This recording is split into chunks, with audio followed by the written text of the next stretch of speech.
I'm recording this video today. I just want to talk about the realizations that I've been having recently about business, careers, decisions, and everything that is related to the trajectory of your life, the orientation, and what you base your decisions on. So, ever since COVID, at least for me, the usage of the phone I've been using the phone way more. It doesn't mean that I haven't been using other devices. I've been a gamer for a long time, and I used to play a lot of video games. But what I'm saying is, as soon as COVID hit, it's like every second had to be filled with something, and most of my seconds were filled with the phone. So anyways, long story short, all these influencers started coming out, and it's true that they have that name, influencers, because they influence. They have the power to influence people. People follow them. And for a while I followed a lot of people that were, I don't want to say teaching, but they were pushing a narrative or a way of life that I thought was the best, right? Because they convinced me. They had everything. They had cars, money, women, everything that they wanted, they had. So I'm like, okay, let me listen to this guy. But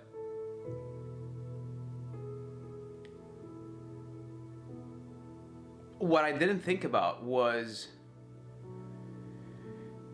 do I want to have this guy's lifestyle, or do I want to feel what he feels, or do I want the pressure that is required to build a life that he has?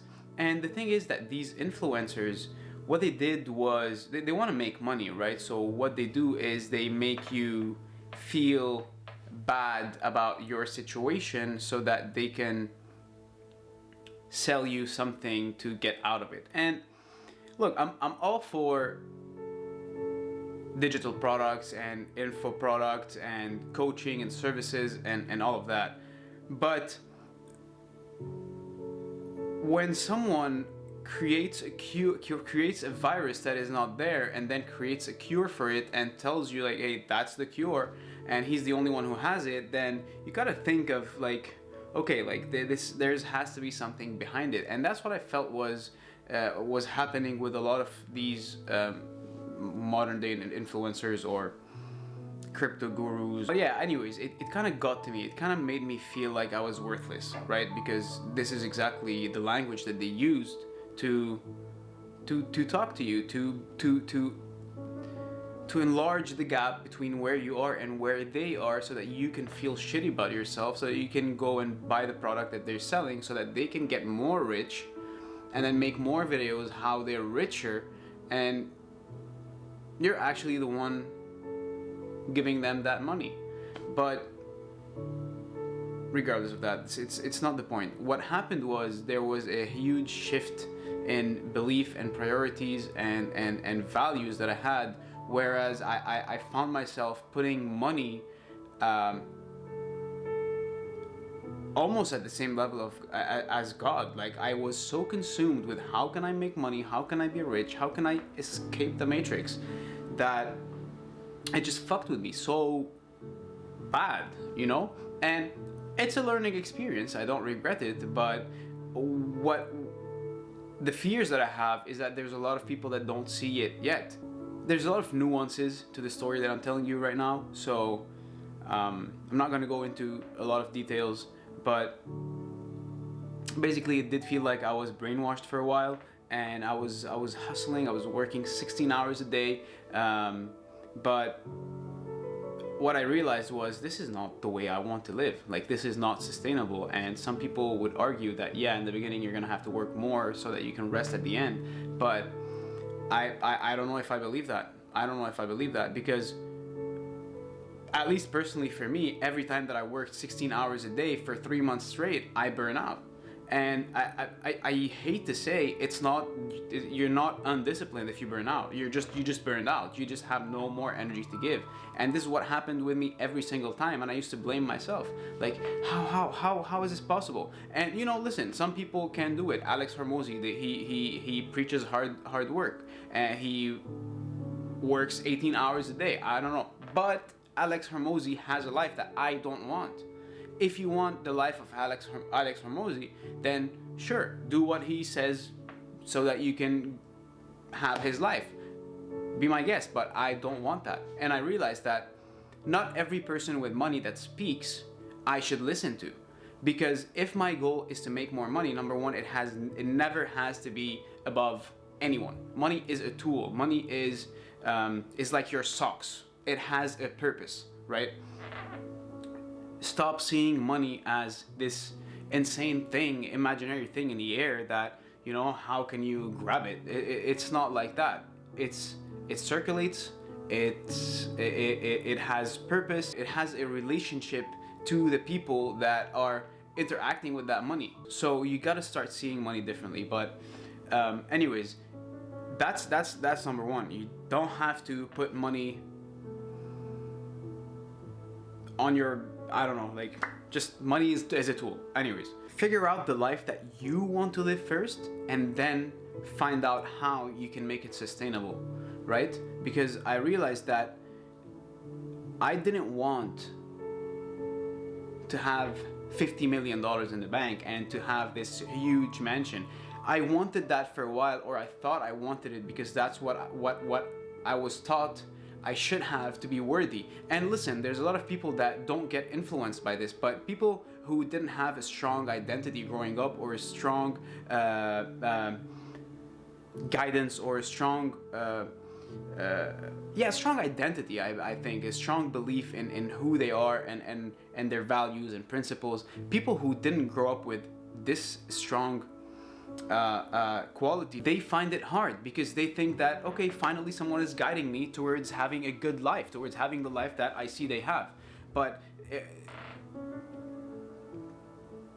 because we think that this is the life we want, and because they tell us that in order to feel good, in order to be worthy, in order to have beautiful women around, in order to have fun, have a good life, be successful, be worthy, you gotta have money. You gotta make money first, and then they teach you how to make money.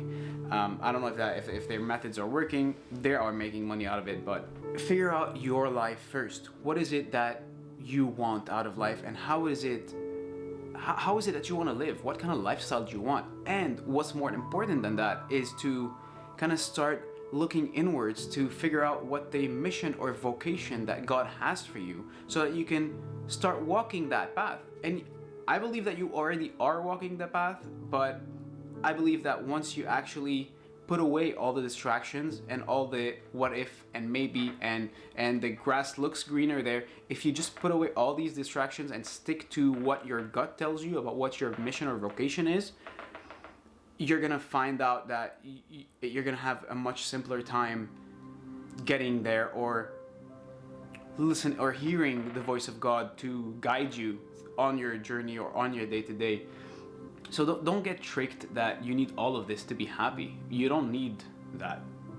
You don't need that. All I want right now, honestly, is to build a beautiful family, to live in a nice house that has everything everyone needs, to be able to have a solid car, and to be close to my family. That's it.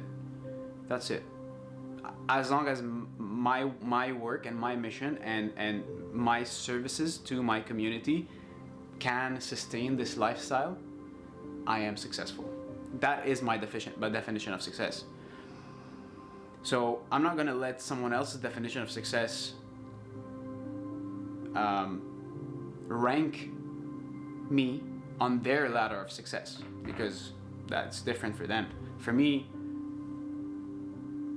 I have my own ladder, and I'm not comparing mine to theirs because it's their life. They're happy. I wouldn't be happy to have their life. I don't want that much stress. I don't want that much high stake decision making. I want a slow, simple life that is deep, meaningful, and transformational for me and for my community and for the people around me. That's what I want. So that's what happened to me in the last year. I got down that path where I thought this is what I needed to be successful, to be worthy, to be able to look at myself in the mirror and be proud of myself. And unless I have those things, that much money and these things, that then